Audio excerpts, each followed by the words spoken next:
The greedy shepherd. Once upon a time there lived in the south country two brothers, whose business it was to keep sheep. No one lived on that plain but shepherds, who watched their sheep so carefully that no lamb was ever lost. There was none among them more careful than these two brothers, one of whom was called Clutch, and the other Kind. Though brothers, no two men could be more unlike in disposition. Clutch thought of nothing but how to make some profit for himself, while Kind would have shared his last morsel with a hungry dog. This covetous mind made Clutch keep all his father's sheep when the old man was dead, because he was the eldest brother, allowing Kind nothing but the place of a servant to help him in looking after them. For some time the brothers lived peaceably in their father's cottage, and kept their flock on the grassy plain, till new troubles arose through Clutch's covetousness. One midsummer it so happened that the traders praised the wool of Clutch's flock more than all they found on the plain, and gave him the highest price for it. That was an unlucky thing for the sheep, for after that Clutch thought he could never get enough wool off them. At shearing time nobody clipped so close as Clutch,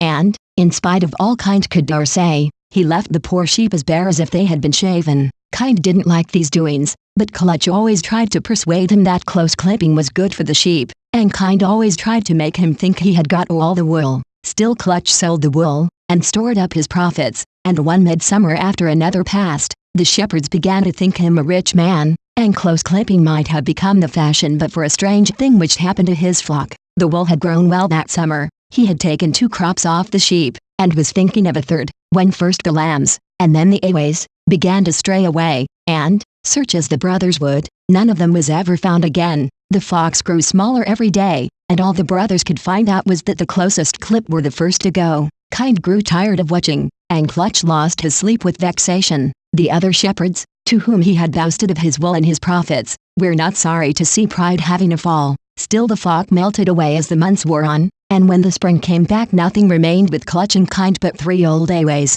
The 2 brothers were watching these ewes one evening when Clutch said, "Brother, there is wool to be had on their backs. It is too little to keep them warm," said Kind. The east wind still blows sometimes, but Clutch was off to the cottage for the bag and shares. Kind was grieved to see his brother so covetous, and to divert his mind he looked up at the great hills. As he looked, 3 creatures like sheep scoured up a cleft in one of the hills, as fleet as any deer, and when Kind turned he saw his brother coming with the bag and shares, but not a single ewe was to be seen. Clutch's first question was, what had become of them, and when Kind told him what he saw, the eldest brother scolded him for not watching better. "Now we have not a single sheep," said he, "and the other shepherds will hardly give us room among them at shearing time or harvest. If you like to come with me, we shall get service somewhere. I have heard my father say that there were great shepherds living in old times beyond the hills. Let us go and see if they will take us for sheep boys." Accordingly, next morning Clutch took his bag and shares, Kind took his crook and pipe, and away they went over the plain and up the hills.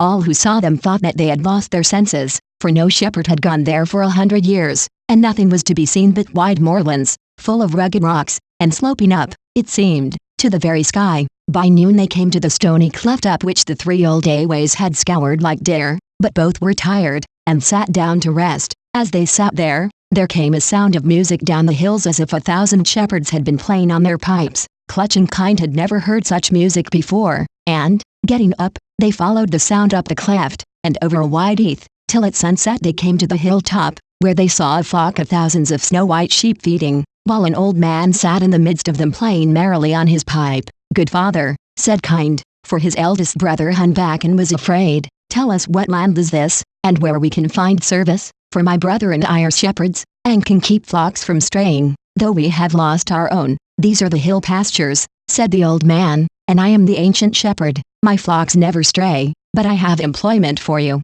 Which of you can share best?" "Good father," said Clutch, taking courage, "I am the closest sharer in all the plain country. You would not find enough wool to make a thread on a sheep when I have done with it. You are the man for my business," said the old shepherd. "When the moon rises, I will call the flock you have to share." The sun went down and the moon rose, and all the snow-white sheep laid themselves down behind him. Then up the hills came a troop of shaggy wolves, with hair so long that their eyes could scarcely be seen. Clutch would have fled for fear, but the wolves stopped, and the old man said, "Rise and share. This flock of mine have too much wool on them." Clutch had never shorn wolves before, yet he went forward bravely. But the first of the wolves showed its teeth, and all the rest raised such a howl that Clutch was glad to throw down his shares and run behind the old man for safety. "Good father," cried he, "I will share sheep, but not wolves." "They must be shorn," said the old man, or you go back to the plains, and them after you, but whichever of you can share them will get the whole flock." On hearing this, Kind caught up the shares Clutch had thrown away in his fright, and went boldly up to the nearest wolf. To his great surprise, the wild creature seemed to know him, and stood quietly to be shorn. Kind clipped neatly, but not too closely, and when he had done with one, another came forward, till the whole flock were shorn. Then the man said, "You have done well. Take the wool in the flock for your wages, return with them to the plain, and take this brother of yours for a boy to keep them." Kind did not much like keeping wolves, but before he could answer they had all changed into the very sheep which had strayed away, and the hair he had cut off was now a heap of fine and soft wool. Clutch gathered it up in his bag, and went back to the plain with his brother. They keep the sheep together till this day, but Clutch has grown less greedy, and Kind alone uses the shares.